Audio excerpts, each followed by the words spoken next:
Jeff. And he's Michael. And that's totally corny.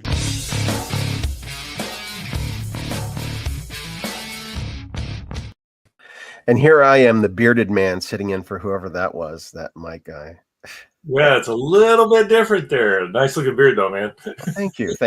It's very intentional. I'm like, I had a beard a couple of times in the past, but what I've never had, and this is to my wife's dismay, what I've never had is one that I can go like this.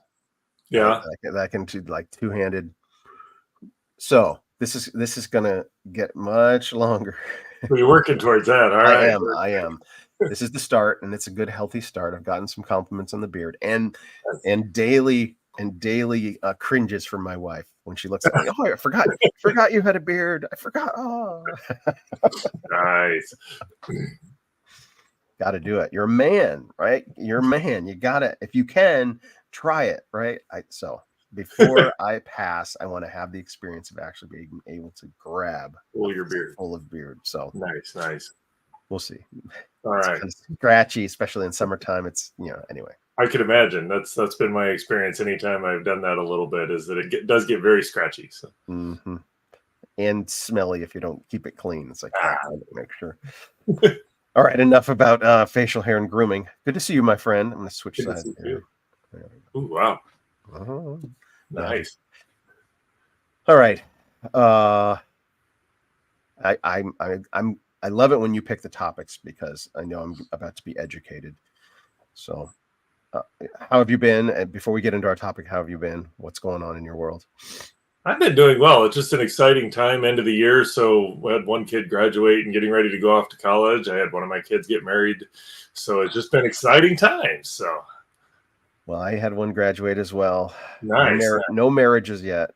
And my kids are a little older than yours, so that does make sense. But we do overlap. So the one who graduated, was it the track athlete? It is the track athlete, yes. Oh, I couldn't remember if she was a senior or a junior. So congratulations. Yep. Thank you. She's enjoyed that and had a good time doing that and looking forward to college at the same time. Where is she going? She's headed off to Mississippi, actually. Mississippi College. Are you happy that they're going far away? I'm really pleased with where she's going. We both looked at school and we're both excited about it. So, I'd like to have my kids around, but that isn't what God always says. So I'd rather them go where God is directing them than having them close. It's a good argument for having many children because they'll stick around. There'll at least be a couple of them lingering, right? And then maybe when they all go off, some will come back. Well, I figure they can all move around the United States. And then when we retire, we can just go visit them all the time. That's true. Vacation. That's true. It's like you're pre-planning. Very nice. They're trying. Now. All right, Jeff. What are we talking about today? Well, everybody was aware, even here in Southern California, we heard about the Northern Lights display. I guess it was back in May. And the reason why Northern Lights happen is because the sun is active and it sprays stuff out into the solar system. And sometimes the Earth is in the path of that. And so we got to see the fact that the displays were coming as far down as California, Arizona, New Mexico was surprising. In fact, I remember seeing a display like that about 20 years ago when I was in New Mexico doing some observing at a telescope I was working on. So this is not entirely uncommon, or it's not unprecedented. Where you see them that far south is fairly rare. But this just highlighted that the sun is very active. It sprays stuff at us. And we know in history there have been far more powerful events. In fact, there was an event back in 1860 or 1859 that was so powerful the auroras could be seen all the way down to Colombia. Now, for those of you who, like myself, didn't know exactly where Colombia was, Ecuador, which sits right on the equator, Colombia is right above that. So this was an intense, powerful magnetic storm. And it did some cool things like there were telegraphs at the time. There were no telephones and all the electronics we deal with today. But there was enough power coming in through the aurora that it would actually, the people could disconnect their telegraphs from their batteries and still operate them. there was that much What? flux. Yeah, so these sorts of things Whoa. are happening. So I mean, we know these things happen, and we can kind of predict a little bit how frequently they happen. The question is, what do we do? I mean, they're going to happen, so what do we do about them? Well, brings me to in my when I had more time to read on scientific apologetics materials. I remember probably in one of Hugh's books coming across something unique to the Earth that nobody knew until I don't know what devices were invented that pointed it out. But there's a unique um, magnetosphere, is that what it's called? Or there's something around the Earth that Mm-hmm. protects us from the most damaging rays that are always constantly. I mean, in space, there's nothing to stop the deadly rays, right? That just Mm-hmm. but there's some protective buffer that's unique to the Earth. Can you describe Well, what I'm talking about? yeah, we've got a magnetic field around the Earth, and so that's actually a remnant or a consequence of the fact that in the Earth's interior there is molten iron and solid iron, and as the Earth spins, that all that metal gets churned up, and metal in liquid state has a lot of charges, and so as the charges move around, it generates a magnetic field around the Earth, and that's actually what is protecting the Earth from these incredibly powerful solar flares, coronal mass ejections, is that when those charged particles hit the Earth, the magnetic field deflects them off to the poles. And if you notice, the poles tend to not be heavily occupied because they're not incredibly hospitable. I mean, Mm. one pole is solid ice, that's all it is. The other one's got a continent underneath the ice, but they're both incredibly cold. And so having all of these charged particles deflected off to the poles and regularly hitting there kind of protects the rest of the part of the Earth, which is where it's much easier to live, and keeps us, because all this charged radiation would be pretty damaging to us if we were continually exposed to it all the time. So you're right. Earth does have this protective buffer around it, and not just the atmosphere, this magnetic field that surrounds the Earth as well. And that's in my the way we met was I wrote a screenplay about flying off into the nether regions of the universe, Mm-hmm. and in my thought processes, in processing that, not just science fiction, but Elon Musk himself believes, we're going to get to Mars. We're going to get to Mars, and we're going to establish a society there. And I'm like, well, when you get outside of this protective field, how long can a human body survive, right? It's God Mm-hmm. created a perfect place for life, and for those who reject the idea that it was created, that think it just is a an inevitable result of the physical processes and the expansion and hardening of et cetera, right? That it wasn't intentional. It's like it's so rare, the place where we live, it's so rare that it's against probability that something like this could happen again. So you think you're just going to get off and land on Mars because Mars is another rocky planet that's not far? There's Mm-hmm. there's so many things that aren't taken into consideration, and people like, how are we going to escape the Earth because we're destroying it? The Earth's coming to an end. I'm like, no, the Earth's not coming to an end. The Earth's going to be fine. I mean, that's my Well, you bring up a good point. We have now actually sent spacecraft to Mars, and so we've been able to measure the radiation environment. And one of the probes, and I'm forgetting the name off the top of my head, but as it was going to Mars, measured the amount of radiation, and the trip that it takes to get to Mars and back exposes an astronaut to about a fifth of a lethal dose of radiation. Now, that I got to put a little caveat on that because it's over a year-long period, and your body recovers, and so it's not quite as serious as it sounds. But when you now get to the surface of Mars, it doesn't have the atmosphere like Earth does, so you're also exposed to it on the surface, and so we will be perpetually mitigating against the damaging effects of radiation while we're traveling to Mars, while we're on Mars, whereas here on Earth, it just is built in. I can explain why the Earth has a magnetic field. I can explain why that magnetic field in the atmosphere protect Earth from the continual bombardment of charged particles from the sun and even these massive events that happen every now and again. I can explain all that, but it doesn't quite seem the physical explanation of the rotating Earth that moves liquid material around that causes a magnetic field, and the sun giving it doesn't quite explain why does it work that way. I mean, it explains the physical mechanism, but it does seem like we're designed to be here, or the Earth is designed for us to live on it. And that makes great sense in the context of a creator who's fashioning people to live who know him and worship him.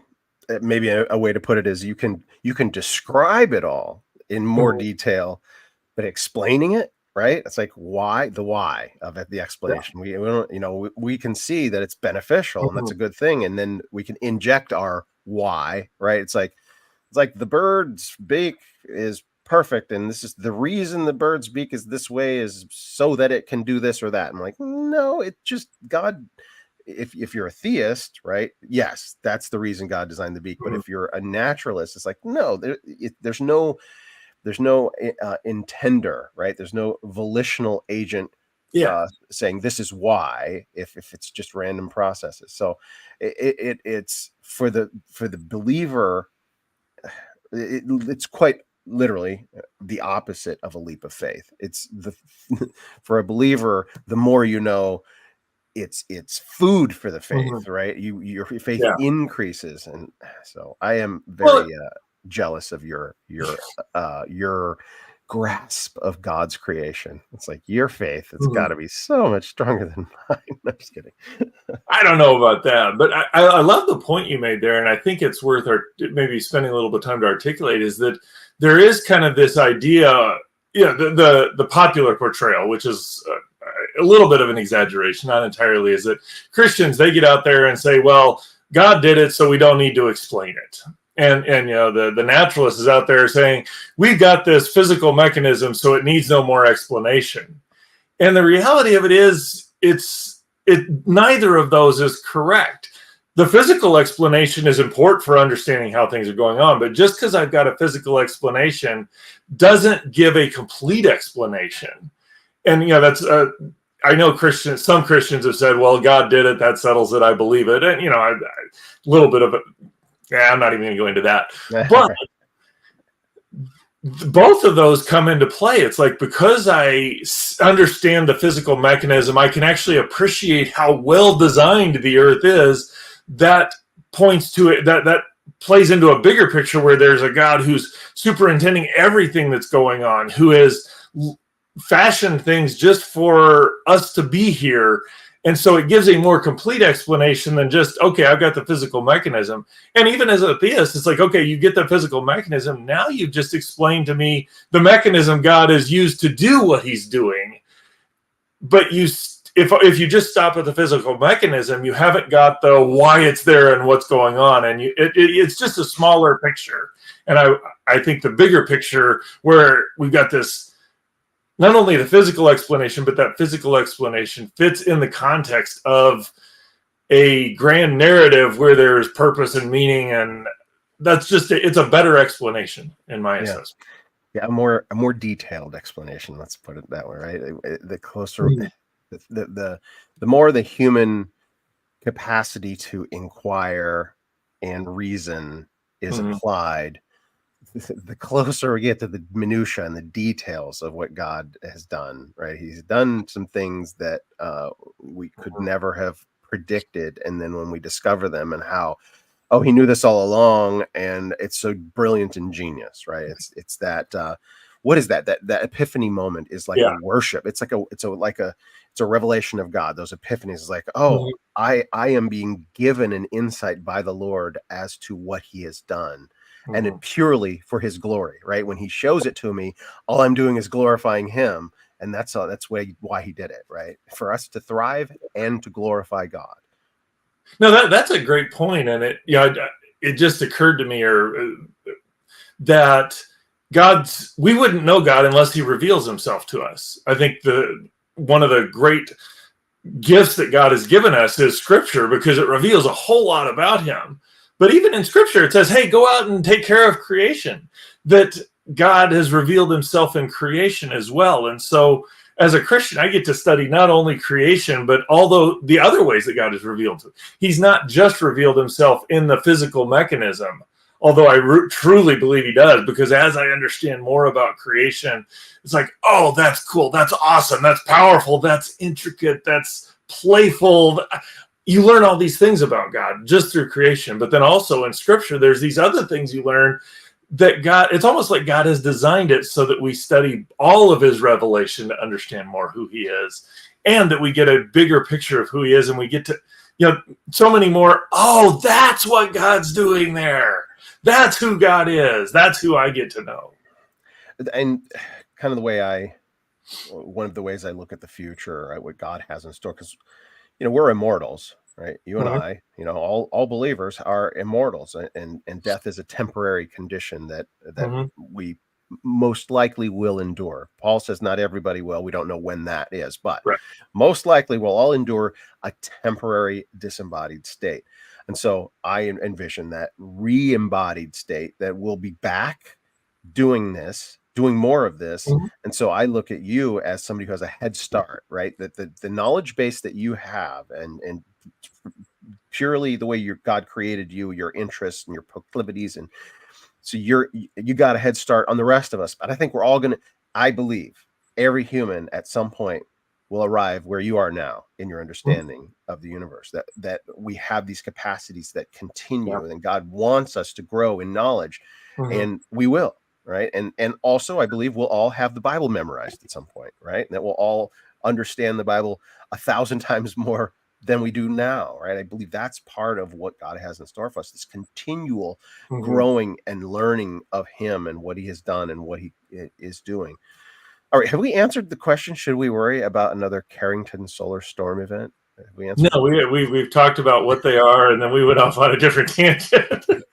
No, actually, so recap, what is the Carrington solar storm event specifically? What is it? That was just this event in 1859 where a very large coronal mass ejection, that's just solar flare, where the sun actually sprays stuff out into the solar system, stuff moving towards the Earth at 1,500 miles per second. So it wait, back up. So this is it something, when it comes from the sun, can you predict that it's coming? Can you see it coming? I know when we went to the eclipse, we saw prominence, right? That's molten sun material shooting up off the surface of the sun, right? Right. This is something else. This isn't like something you can visually see necessarily. Yeah, no, that's part of what was cool about this, is it was one of the first recorded solar flares. There are actually two different guys. It's named after Carrington, one of the guys, and then the other guy, I'm not sure why his name isn't attached to it. But both of them have sketches in their books of what the sun looked like. So they were observing the sun, noticed the flare come off, described it in their book, and then knew how many, had the time later where it hit the Earth, so they knew how long it took from when the flare happened to when it impacted the Earth. And like I said, it traveled at 100 million miles in just over 17 hours. So like I said, about 1,500 miles per second coming along. Now it hits the Earth, the just incredible flux of charged particles through the atmosphere and through, passing by the wires that are running the telegraphs and everything, induces a lot of electric current. People were getting shocked using their telegraphs.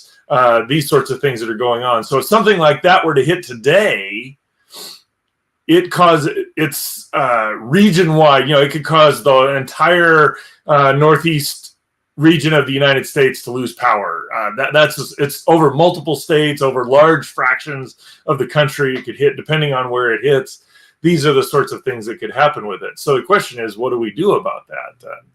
Part of my assessment, I don't know, you're old enough to remember the Y2K event, that I remember everybody being very concerned about that. And part of my thought was, this is, if I prepare, this is just like camping for a couple of weeks while people get things sorted out and we're back online. So there's some of that where if you're prepared for it, it's not that big a deal. If you're not prepared, it's going to be a huge deal. Mm-hmm. Yeah, interesting. The thought just occurred to me while you were describing it. So we witness events, right? And we witness things that God has done, astronomical phenomenon, etc., and we don't always know why, but there's a why, right? God has a why for everything, and who Mhm. knows when we'll discover the why, but something beneficial to humankind and creation is happening when this happens, right? It's like he sends this for some reason, right? And if no more than just for us to discover that such things are possible and to prepare for Mhm. them, or gives us insights like eclipses. Like why is there a total solar eclipse? Mhm. We gain information about our universe for those who are paying attention, right? We gain invaluable information that we couldn't have had otherwise, right? Mhm. So, and maybe there's more to the why than that, and we'll know someday. Well, Um, I do think that's an important point, that we live in a environment where dangerous and powerful things happen. You and I live in California. Earthquakes happen pretty regularly there. I grew up in the Midwest. Thunderstorms and tornadoes happen there. You just go across various places in the world, and it seems like there's an incredible habitability about the Earth, and then there's this dangerous, more powerful than we are type phenomena that happen. And I'm inclined to think God has created things that way so that we don't, partially so that we don't get too comfortable thinking we're in control of things. yeah. Because it does seem like no matter where you live in the world, there's something, it works well to live, and then there's something dangerous about living there also. That it does seem like God has designed it that way. And I'm inclined to think he has. So Nothing, nothing like an earthquake to change your perspective. like really, anybody who's not experienced an earthquake, and when you're aware that you're in an earthquake, because earthquakes can happen, little ones can happen, you didn't even know it happened. But if you're like sitting still and you get this rumbling, and then it comes, and then there's another aftershock or whatever, like it's like it's this. It's hard to even put into words. Kind of like the totality being in totality yeah. of an eclipse. It's like there's not really a way to articulate the sensation that you have. An earthquake, it is unsettling, unnerving, and it's like, oh, like all of these buildings could suddenly collapse. Oh, okay, yeah, the world is not as set in stone, and even if it is set in stone, that doesn't mean anything to God, right? God can liquefy stone, right? Well, Uh, to your point, if you kind of give a physical sensation, I remember we moved out to California in 1998. Shortly thereafter, the Hector Mine earthquake hit, which was a magnitude 7+ earthquake. It hit not too far away from where we lived. It hit about 2 o'clock in the morning. I remember waking up just right before it hit, and this thing lasted about 45, 50 seconds, long enough for me to get up, get out of bed, walk into my kid's room, realize there's nothing I can do, walk back, get into bed, all while my house was out on the ocean going up and down with the waves, is what it felt like. Man, right? And there's two things that I find remarkable about that. One, it's like, you're right, everything could come crashing in. But in California, we know things like this happen, so we build our structures so that this doesn't cause the damage. So there was even though my house was rolling up and down, probably a foot or better, there was no visible consequences to it. It had been designed to handle that. And I think that's part of why God gives us this insights. It's like, you may think you're in control of everything, but realize these things are out there and make sure you're prepared for them. Because if you don't prepare, they will cause a lot of damage. And I think we often attribute God as, why has he allowed these things to happen, instead of saying, hey, we know they're going to happen. Why didn't we prepare for them?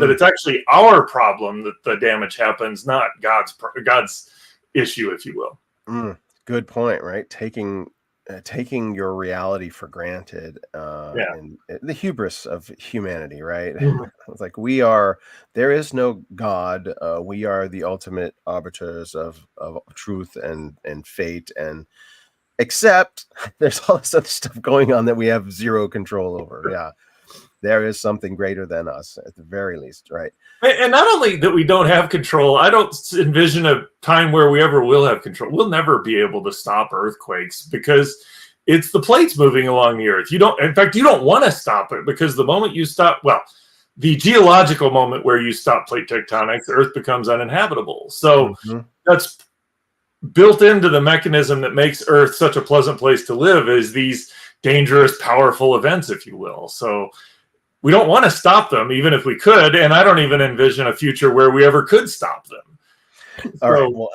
answer me this from your point of view. We've seen a few deadly storms of late, some tornadoes ripping through places. We hear about tornadoes at, I don't know, tornado season. I don't know if there's a season for tornadoes, but there is. There's always that contingent out there, maybe an ever-growing contingent, saying that that humans have arrived at a point where those can be orchestrated, right? Can humans create a tornado, right? Could the weather conditions? I can't fathom it.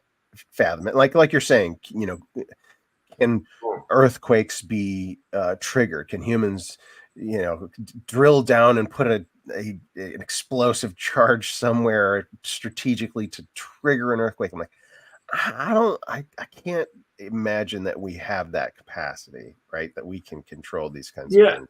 I could envision a scenario where we could look at a place where there's tension built up on a fault and find a way to trigger that. I could actually envision something like that. I'm not sure I could get to the place where we could control the atmosphere. I mean, you think about the atmosphere doesn't have a lot of substance to it. I mean, it's air. We move through air and it just doesn't impact us at all. I mean, it's not a lot of substance. And you think what has to happen to form a tornado? There's got to be two air cells moving past each other, so you get friction's not the right word, but you get circulation going around. We don't even seem to understand how to seed clouds and do stuff like, I mean, we're very primitive in our ability to impact how the atmosphere behaves. And these things are not local. I mean, yes, a tornado is a local phenomena, but it's a local phenomena that is caused by a very regional weather cell, if you will. And so I just don't, we might be able to trigger an earthquake. We could never make the conditions that cause an earthquake. So if an earthquake is about ready to happen, we might be able to trigger it a little sooner. And if a tornado is about ready to happen, we might be able to trigger it a little sooner. But that doesn't mean we have the capacity to create the conditions that would allow for a tornado or create the conditions that would allow for an earthquake. Right. And then that is kind of typical of humans. Like we want to take credit for things that happen, but we're at most we're manipulating what already exists. Electricity, right? We didn't create, it wasn't something that humans created. It was discovered, right? And recognized and harnessed and manipulated. So I see what you're saying about earthquakes. Then the practicality of finding that spot, drilling down far enough and knowing what size charge, right? These are all variables that, are maybe someday. Yeah. Right? Well, and don't get that missing there, that the ingenuity that we come up with to discover and understand this is incredible.